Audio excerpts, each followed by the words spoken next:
Hi, everybody. Welcome to episode 73 of the Authentic Leadership Podcast. I'm your host, accredited coach, CC Ojany-Bekhor. Thank you so much for tuning in. I really, really appreciate it. Today, guys, I just want us to spend a little bit of time reflecting on the gems of wisdom, what we learned over the past 3 years. And by the past 2 years, I mean the pandemic years, 2020, 2021, and 2022, which for many people was a year of recovery. Now, it's 2023. We're looking forward with optimism and enthusiasm. It's so important to do that. But it helps when you've been through a rough season not to ruminate over it too much, not to dwell, but to spend some time reflecting on what you learned and what tools, whether it's mindset tools or actual tools, that you're taking with you into your future, tools that will probably help you the next time you hit a rough patch. And that's why I'm calling them gems. What are the gems we are taking with us after the last 3 years into our future? Gems that we can use when we are facing challenges, either individually or as a country or as a globe at large. Now, I want to remind you of a scene in the movie The Lord of the Rings. It's a very old movie. If you haven't watched it, I don't know where you've been. But if you haven't watched The Lord of the Rings, it's a movie for all ages. It never gets old. Please go watch it. There's some spoiler alerts here. But it won't ruin your experience of the movie, the spoilers I'm about to reveal. But there are plenty of other movies that have scenes similar to the scene I'm about to talk about. In The Lord of the Rings is a character called Gandalf the Grey. It is the character, the wizard, played by Sir Ian McKellen. And there's a scene where the protagonists are in the deep, like they're in some dark caves and they're making their way out. And this creature, this like fire-breathing creature, is pretty much trying to get them. And they all manage to make it through, except when Gandalf is just about to get out, the creature whips out it's like it has a whip, a fiery whip, whips out its whip from a dark abyss, and the whip, of course, wraps itself around Gandalf the Grey, and he's sucked in.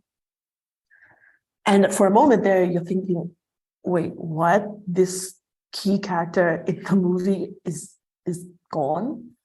Of course he's not gone. He pops up later on, but he's not Gandalf the Grey anymore. He's Gandalf the White.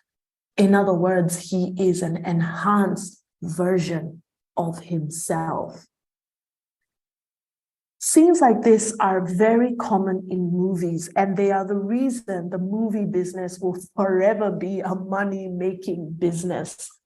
It's because of the excitement, the exhilaration, the nerves, but also the resonance.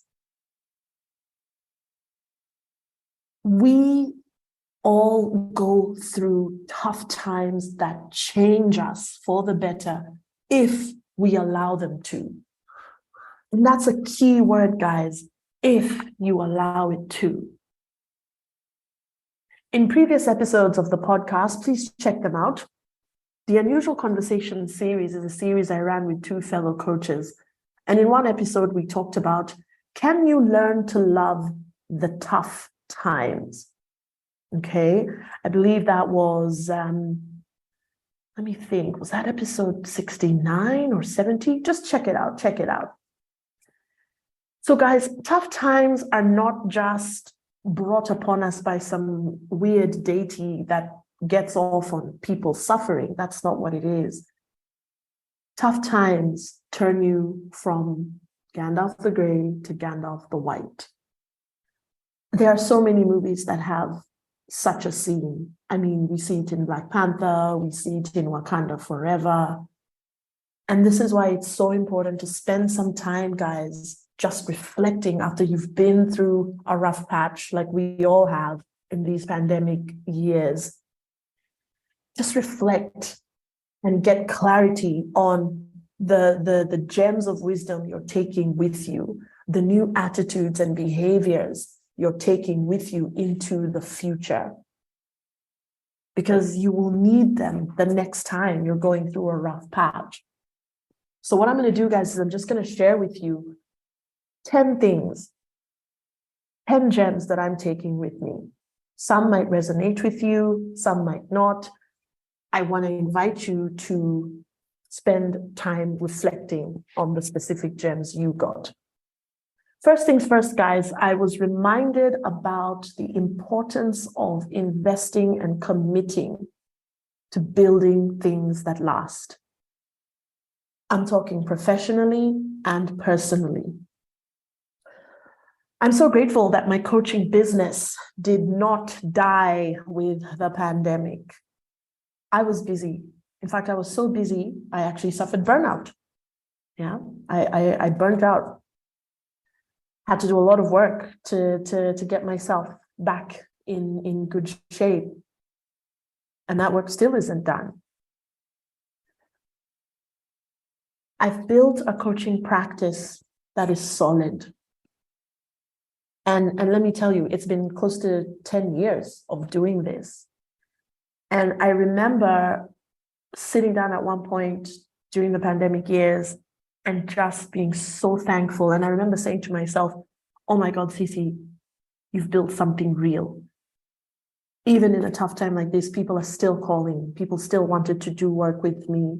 And I was so over the moon. So guys, build things that will last. Invest and commit to projects, businesses, and relationships that will last. See, that's the other thing I'm so grateful for. My marriage is still intact. My daughter, she's 5.5 years old.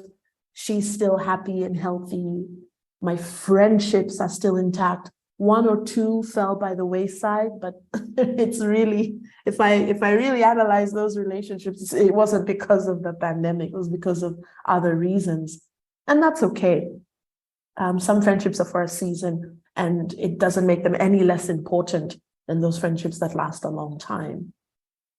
But guys, I invested and I committed to these things. That's why they lasted this very rough patch, these two and a bit years that we've all been through. So I want to invite you guys to start committing, putting in the energy, the time, the effort, and sometimes even the money to build things that last. Your community or communities are so important. Now, some of you have one squad you hang out with all the time. You do everything together. That's fine. But if you're like me, you have many different squads that you do many different things with. There's a squad you hang out with when you want to have fun and let your hair down. There's a squad you hang out with for work matters, business matters, networking, discussing ideas. There's a squad where you're vulnerable, you talk mental health, you share your challenges, your gems of wisdom with. Invest in these squads. You will need them moving forward. You will need them moving forward. We might not be talking about viruses and pandemics anymore, but we've got problems that are still coming our way, guys. Climate change. I'm based in Nairobi in Kenya, and if there's anyone in Nairobi who still thinks climate change is not real, I don't know what to tell you, because in January, Nairobi usually has blue skies, blue sunny skies. The weather has been so weird. We've had gray skies. It's rainy on some mornings. Climate change is real. Okay? So we've got a few other problems coming at us, guys. There's no need to be afraid. There's no need to worry. There's no need to fret. Just focus on solving problems. Focus on building communities that you're going to lean on and who will lean on you, communities that will support you. communities where you support one another. What else did I learn? What are the other gems I'm taking with me moving forward? I'm pretty good at surviving. I'm pretty good at thriving, but I would also say I'm pretty good at surviving. My desire to survive is very strong, I have to admit. But here's a mistake I made, guys. I'm not chastising myself for it, by the way. I'm just stating facts. I stayed in survival mode for too long. And because I was so busy and excited about still working, my brain was engaged and happy, but I didn't realize that my body was struggling. Yeah, and this is that disconnect that sometimes happens between the brain, the mind, and the body. You want everything to be aligned, right? So for me, I didn't realize my body was struggling until I started developing a hormonal issue. Well, what I now know, what I discovered was a hormonal imbalance. It started with things like me being really fatigued. All of a sudden, I would wake up in the middle of the night really parched. My skin was really dry. I mean, and I'm not somebody who gets sick often. So I knew immediately something was up. My monthly cycle started getting a bit wobbly. I was like, something's up. And so I knew that I was actually not okay because my body told me we're not okay. And so what I now know, guys, is this. If you stay too long in survival mode, your body pretty much decides, we're just going to focus on keeping this person alive. And all these other processes that we normally do, we might just have to pause them. That's why, for example, it can get really difficult for a couple to get pregnant if they are too stressed. Your body's just going, we're just trying to survive here. So let's just not worry or think about trying to make a baby right now. And so for me, one of the gems I'm taking with me is this. The next time the ish hits the fan, whether it's individually or nationally or globally, yeah, I'll get into survival mode, but I'm going to accept what is so much faster. And I'm going to relax into it.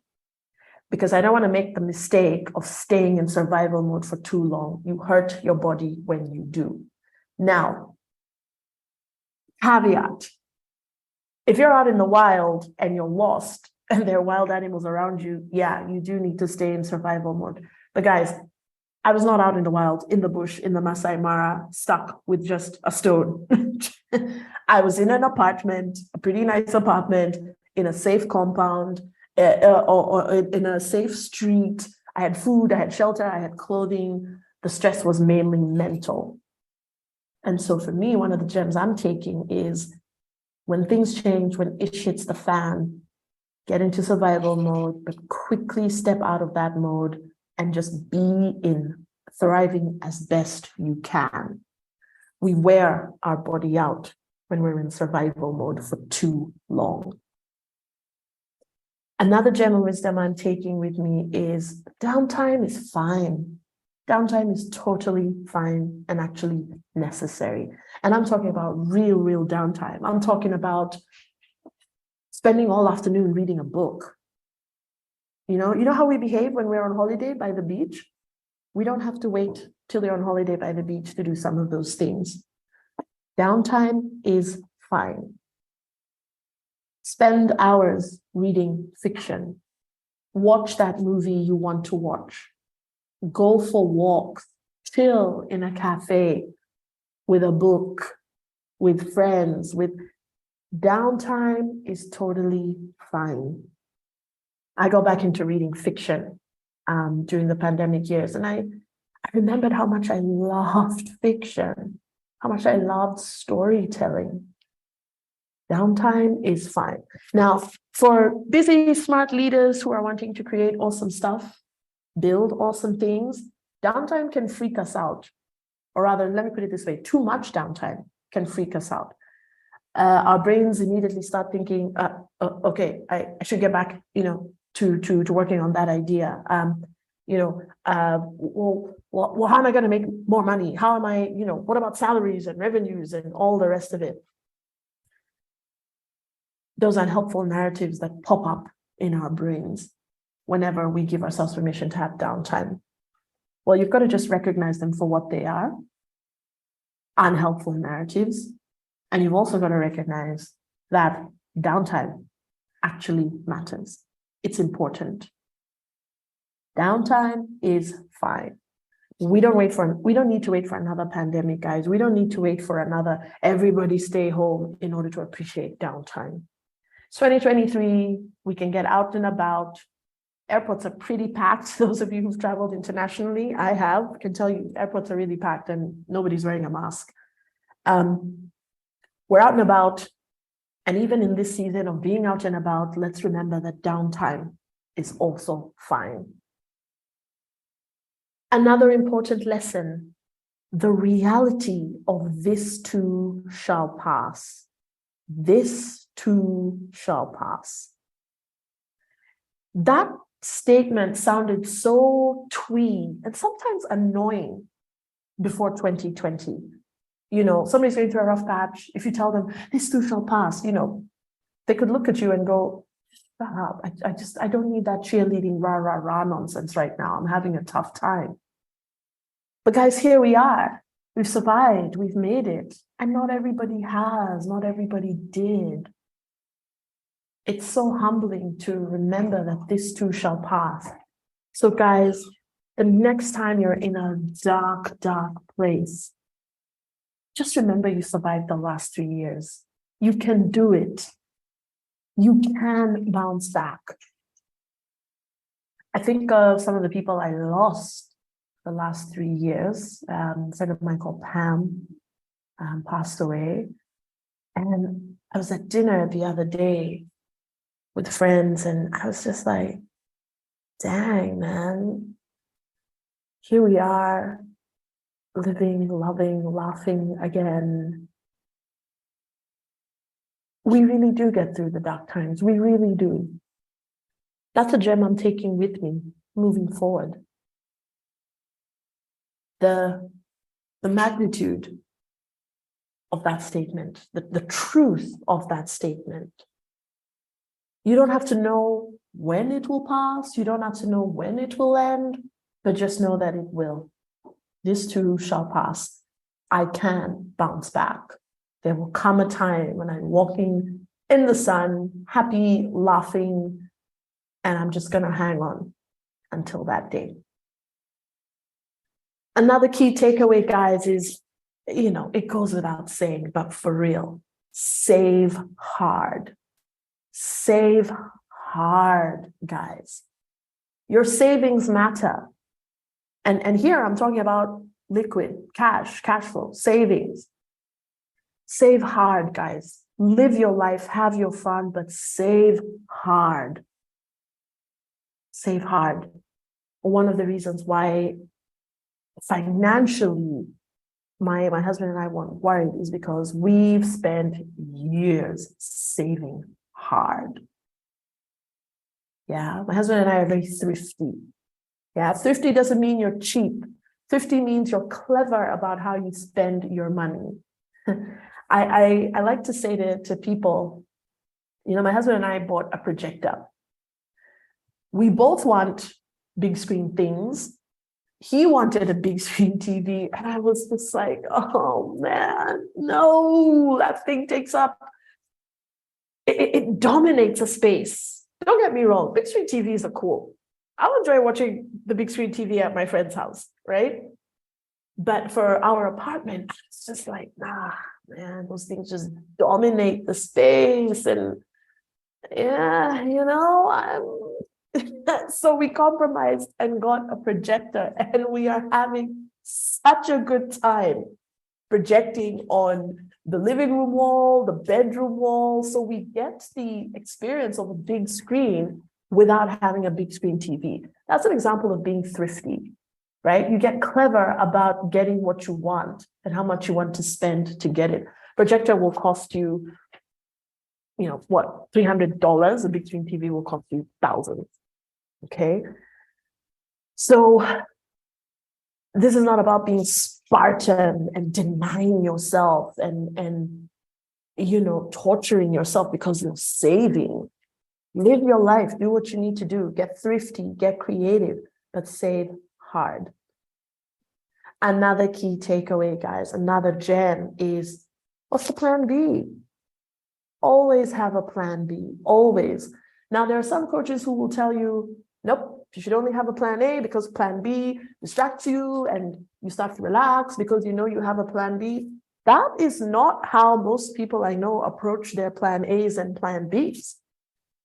The plan B is you simply saying, if things don't go the way I want, what will I do? I mean, it's the reason people have wills. We're not walking around thinking, oh, I'm going to die, I'm going to die, I'm going to die. But you do know you're going to die, so you get a will done, right? My daughter has godparents.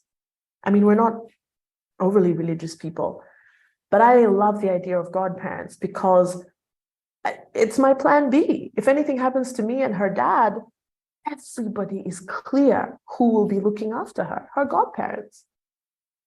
And I take that relationship very seriously. It's the plan B. I'm not thinking of dying. I hope I get to live a very long life, but things happen. So whatever you're planning, creating, building, ask yourself this question, right? If things go left in this regard, what are we going to do? If things go pear-shaped in that other regard, what are we going to do? Have your plan B's, guy. For your businesses, for your careers. I mean, this is also linked to why we save hard, right? You might have a fantastic job, a fantastic business today, but poof, it could all go belly up. That's why people save. That's why people have wills. That's why people give their kids godparents. Okay, that's why people have life insurance. There's nothing wrong with having a plan B. So whatever it is you're up to in life, ask yourself that question and brainstorm. It's called a pre-mortem in the world of business. When people in an organization, the leaders get together and they go, okay, if this happens, what are we doing? If this goes wrong, what are we doing? If this goes pear-shaped, what are we doing? It's very important to have pre-mortems in your work life and in your personal life as well. And finally, guys, one of the gems I'm taking with me is the importance of being open to whatever happens. You know, we get blindsided, but we don't have to stay stuck. Let's allow that punch in the gut to make us humble. Let's allow that punch in the gut to make us creative, to help us pivot, try a different route, try a different strategy, a different tactic. But if there's anyone out there who still thinks you're in control, guess what, guys? You never were. You never were. Before 2020, too many of us actually thought we were in control. You just need to do this and that will happen, and you just need to do that and that will happen. No, you were never in control. And the pandemic years really helped people understand that. Now, here's the thing, guys. You don't need something melodramatic to happen in your life for you to go, oh, I guess I'm not in control. Just understand and accept that reality right now. You're not in control. So even though you're making plans and you're excited about these plans, be open to something else coming in to throw a spanner in the works or to bring you good fortune. Yeah? Sometimes when we're surprised, it's not always bad surprises or, hurtful, negative, disappointing surprises. How many of us have been pleasantly surprised at how things have unfolded? So humility, life has teeth. Don't be afraid. Turn the page, change direction. Be open. Be open to whatever happens. There's so much more I can share, guys. There's so many more gems, but let me leave it there. A reminder, spend at least 30 minutes this week. Just reflect on the last 3 years. Don't ruminate, don't mope, don't burst into tears. And it's not that kind of exercise. It's about what gems did I learn, did I discover, did I find out that I am taking with me into my future? Because you're going to leverage on these gems, on these learnings to catapult you to success and fulfillment. Thank you so much for tuning in. As always, guys, I love you so very, very much. I appreciate you, and I will see you on the next episode.